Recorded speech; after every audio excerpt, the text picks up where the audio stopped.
Greetings, Muttonistas. It's been over a month, well over a month, since I last brought you a football vlog. Indeed, that was a damaging 1-1 draw at home to Chelsea. I've been away mainly in China in between then and now, and in that period City's results have been, well, not terrible, but a bit spotty. A failure to beat both Liverpool and Arsenal, 2 draws, have left City in a slightly precarious position in the league, especially given we have a slightly inferior goal difference. The tough matches keep coming thick and fast, and tonight is no exception. I really think City need all 3 points, so join me to see if we can beat Aston Villa in the 2023-24 Premier League at home.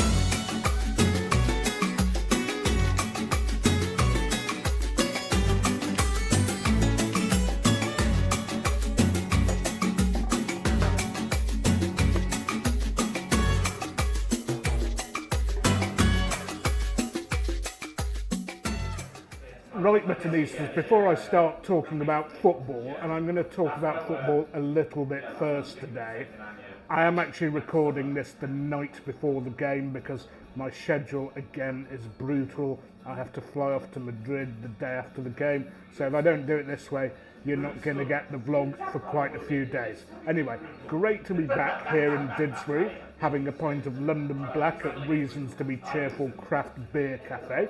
And I'd just been down in London at the tap room trying out their new 80-20 nitrogen CO2 blend. Here it's the more traditional 70-30, but it's still a great pint.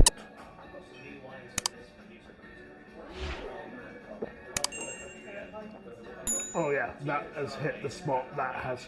What a perfect balance of coffee and chocolate notes, not too much bitterness at all, a beautiful drink. And I have to say, for the first time, I'm starting to doubt whether City are actually going to win the league. You can't win it every year, of course, but 4 in a row would be nice. But if you look at the fixtures left, okay, Arsenal have got some difficult ones left. City, home to Villa, away to Tottenham. Liverpool, unless they find that United away or maybe Everton away is a banana skin, it's only really their match at Villa which looks tough. So I think City really need to win out. I think if we win out all 9 games, I think we'll just about win the league. But all that remains to be seen, and we have to focus on tonight because Villa are going to be no mugs, as they showed at Villa Park. Totally outplayed us there.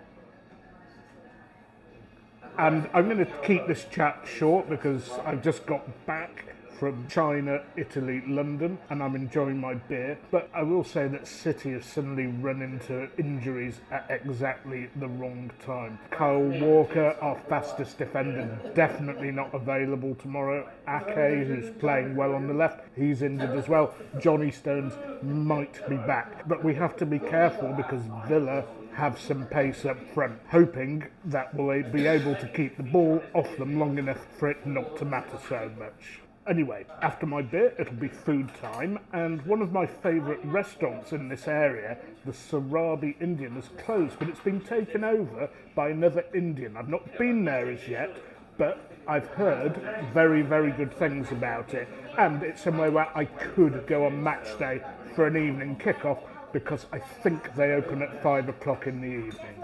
Anyway, I'm going to have this and another one. I'll see you at the restaurant. Right, Muttonistas, a few more beverages at Reasons to be Cheerful than I'd anticipated, and we're now at our food venue called Chef Platters. Very, very keen to see how this restaurant works because I've read the menu, it looks good. I hope the food's good, and I hope the drinks are good as well. And I know a lot of you know this already, but when it comes to having food after you've had beer, curry is right up there. It's as good as you can get. Having said that, we're going to actually have a bit of wine here. It's been a while since I've had a rich, meaty curry with a glass of red wine, so let's go in and hit it.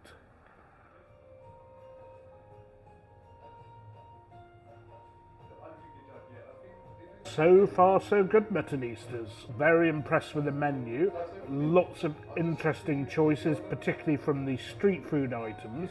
But I have to say you can also go for it as well with these massive platters. Anyway, quick slurp. And the starters shall be coming very shortly. Right, starters have arrived. Gone for two very, very traditional North Indian dishes. Fish amritsari, a fish preparation from, I think, the Punjab, very spicy battered fish, and samosa chaat, and that is crushed samosas, pomegranate, yogurt, tamarind, so you get the full gamut of flavours, sweet, sour, savoury, spicy, you name it. Let's get stuck in. And the green sauce there is a coriander chutney.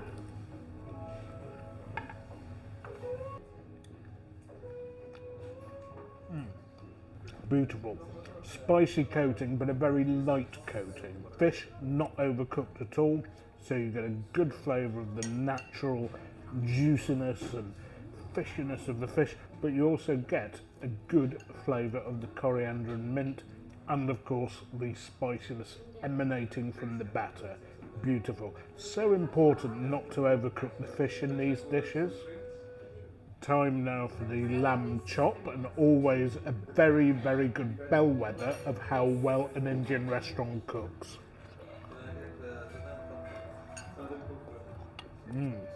Very nice lamb chop, very juicy and tender, beautifully moderately spiced marinade. You don't want to go over the top with spice when it comes to lamb chops, because the delicate flavour of the lamb can get smothered otherwise.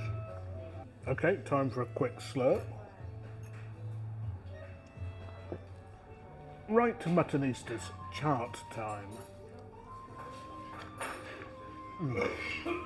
That is beautifully done. Now, if you don't like sour flavours, you might not like this, but samosa chaat of all the chaats is the best one you can order.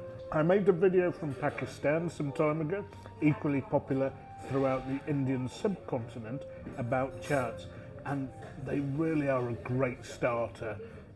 Think of the yogurt, think of the tamarind, think of the pomegranate, and then think of the slightly spicy samosa and the potato. And Robert is your uncle. Right, Muttonistas, the mains have arrived, down to the table. Chicken kolhapuri, a spicy chicken preparation. Jeera rice, rice with cumin. Cumin, staple ingredient in Indian cuisine. Bengan bhatha, mashed aubergines with a bit of chilli. And railway lamb, a staple lamb curry. Buttered naan and lachha paratha, which is a buttery paratha. The lachha paratha is a swirled bread, and butter's a huge component of it. Absolutely my favourite Indian bread, and when I've been over to the subcontinent, it's something that they just have with tea and vegetables. Beautiful also for breakfast. Quick slurp, and then on for that taste sensation.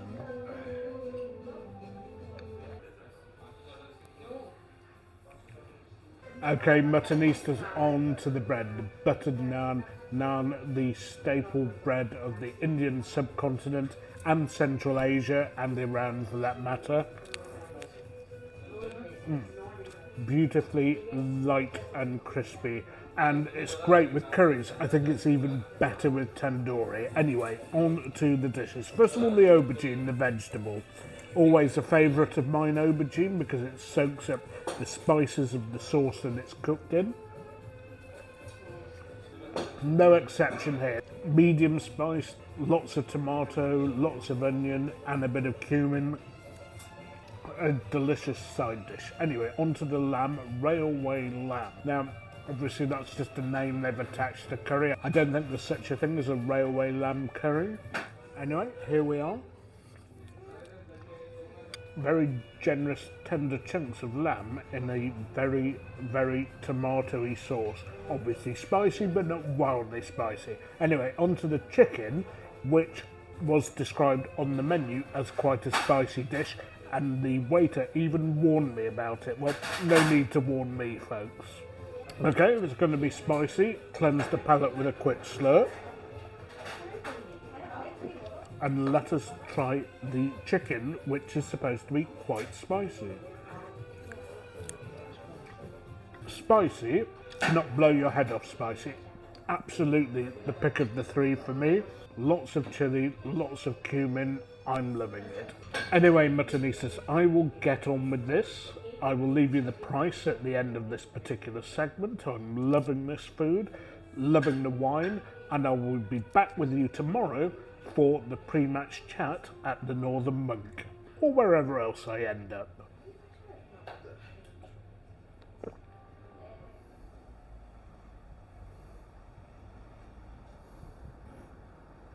So, Muttonistas, another day, and I'm actually back at Reasons to be Cheerful. I thought, why rush for that 6:43 train when I can walk in comfort to the station, which is only 100 metres down the road, and get the 7:15 instead. And this place is like a magnet for me, especially when the London Black is drinking so well. Okay, Muttonistas, I had this last night at the start of the video. No reason why it shouldn't be anything but as good as what I was having last night. And I'm basically here just A, to check that it's as good, but B, to make sure that I'm match fit.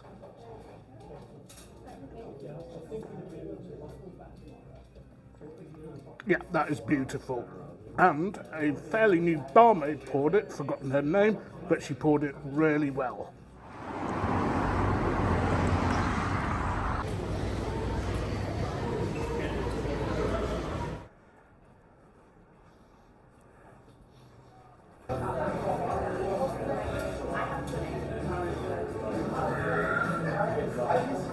Okay, Muttonistas, having taken that later train, just time for a swift one down at the Monk. And I've decided to go for the Cass Eternal IPA, 4.1%, a good session beer. And as usual, from the Northern Monk, bursting with hoppy and very slightly citrusy and fruity flavours. Anyway, I nearly choked on my pint when I saw the team news. Sure, Villa have a few problems with injuries, Mings is out all season, and most importantly, up front, no Ollie Watkins, so that's the good news. But City, we have Ederson still out after that hospital pass from Nathan Ake, which basically did him in at Anfield. Ake himself out. Also, Kyle Walker injured during the international break. Johnny Stones is on the bench though, but also on the bench, Kevin De Bruyne and Erling Haaland.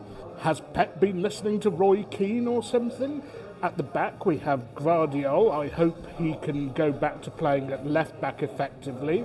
Ruben Dias, Rico Lewis and Manuel Akanji. That's about the best backline we can put out, and it always worries me when Walker isn't present whether we've got people quick enough to deal with their counters. I suppose keeping possession will be the best way of stopping that.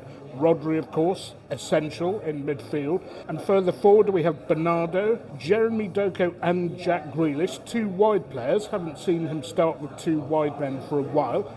Phil Foden and Julian Alvarez up front. I'm a bit worried about this lineup. I suppose we've got some power on the bench if we're in trouble, but rather not be in trouble. I know we've got tough games coming up away at Real Madrid. Maybe he feels away at Palace he needs his best lineup, but I don't know, Villa are a pretty useful outfit. I suppose at the end of the day it has to be a case of in Pep we trust. Anyway, Muttonistas, it's 40 minutes before kick-off. I'd better get on with this and head to the stadium.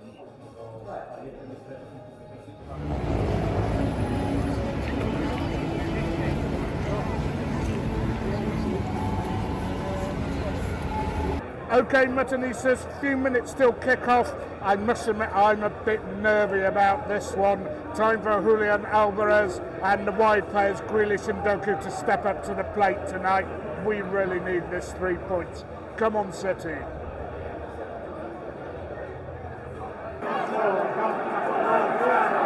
check. Go on! Oh!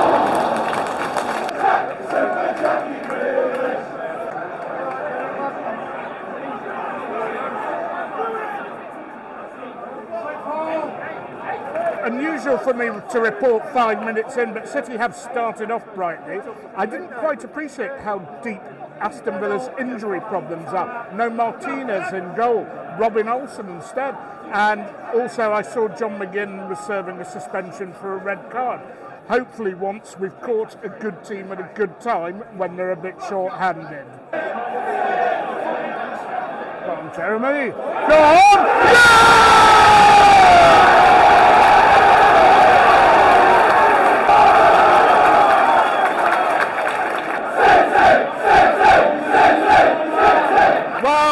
What a great start for City.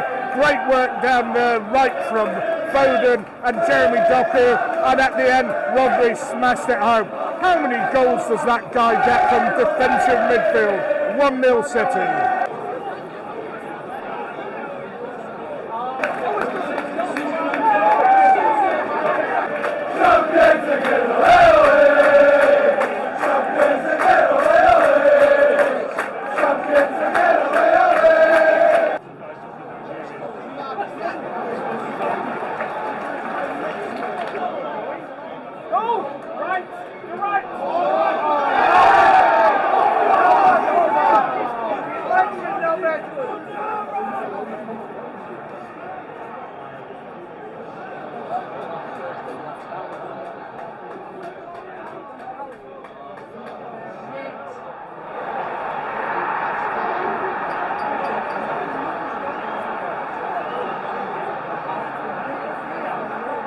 That was a pretty bad goal to give away. I mean, if we'd have had Walker in the side, he might have got back in time, but we did have possession at the end of the day. There might be a VAR check there because there was some suspicion of a foul when City were in possession at the other end. Maybe not.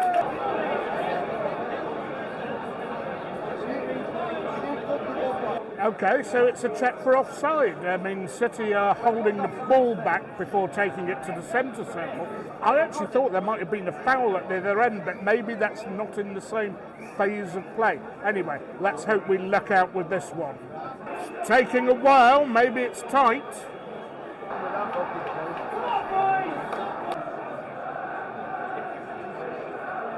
I mean, yet another match that looked like one-way traffic. First chance at the other end, big chance, and it's a goal.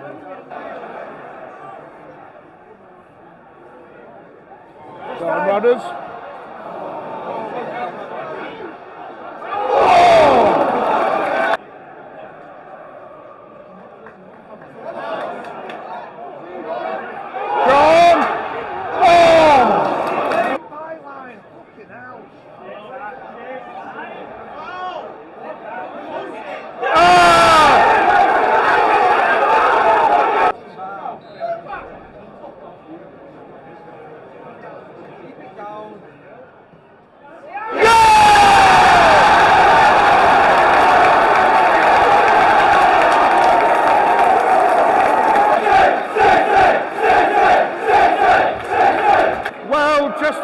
We're about to make a half-time report about the referee letting way too much go, rough stuff on the edge of the box.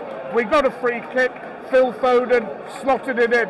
I'm not sure the wall did a very good job there at all, but who cares? 2-1 City.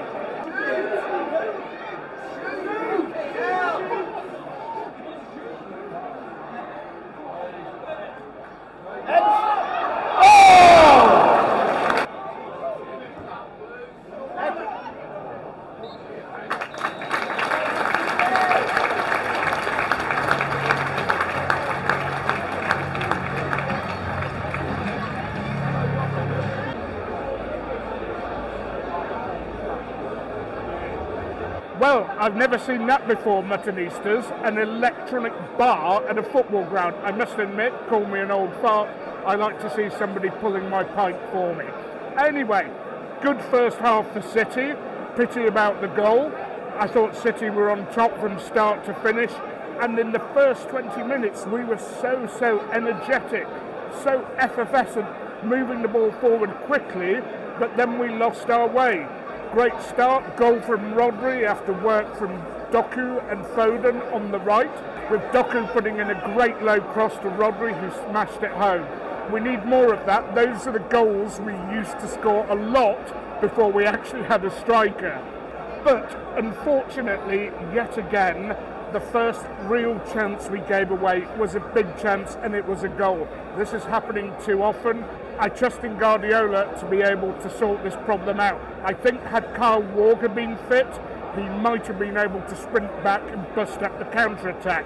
As it was, we couldn't deal with it. They had an extra player on the left and they scored.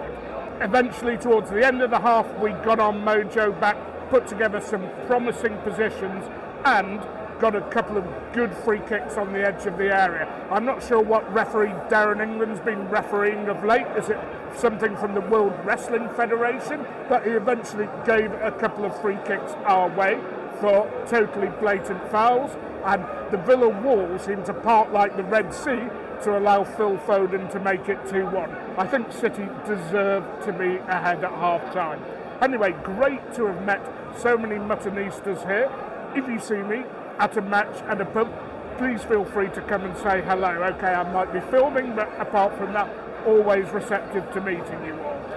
Let's hope nothing goes wrong in the second half. Come on, City.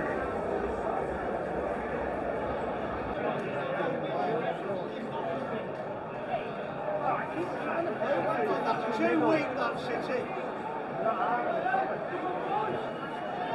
Oh,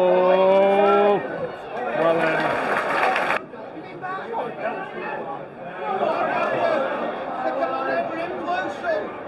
Oh!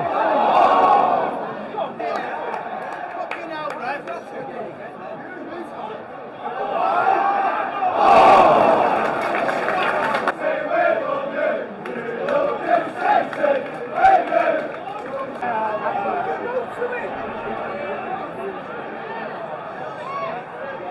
This is dangerous. This is very dangerous. Well saved.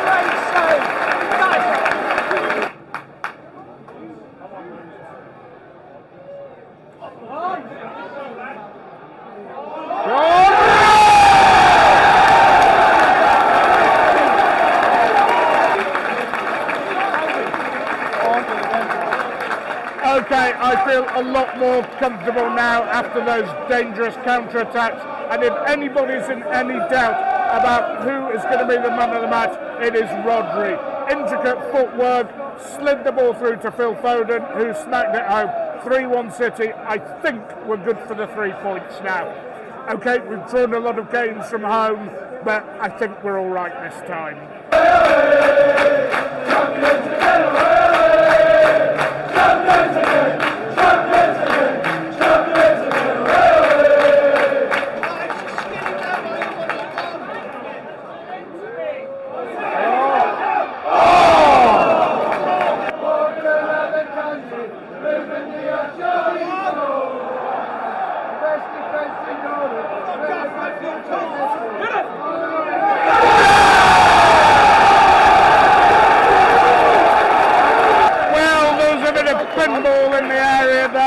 I thought we'd lost the ball, but it ricocheted back to Phil Foden, who made it a personal hat-trick and made it a 3-goal lead for City. 4-1, we're done and dusted here.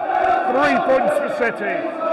And what an exquisite finish from Phil Foden across the keeper from the other side of the box. That was marvellous, that was. And I have to say, he has been in such good form this year. And I'm having to maybe change my assessment of who's man of the match.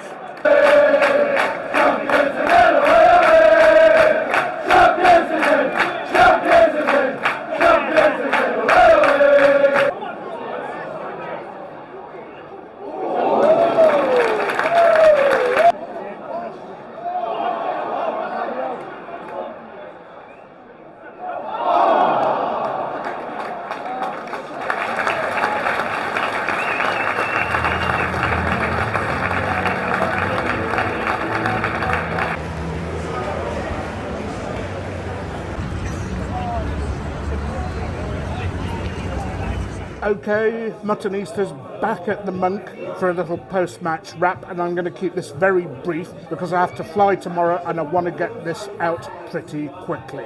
I'm on the Faith Hazy, so before you all say, oh, your beer looks a bit cloudy, this is how it's supposed to be.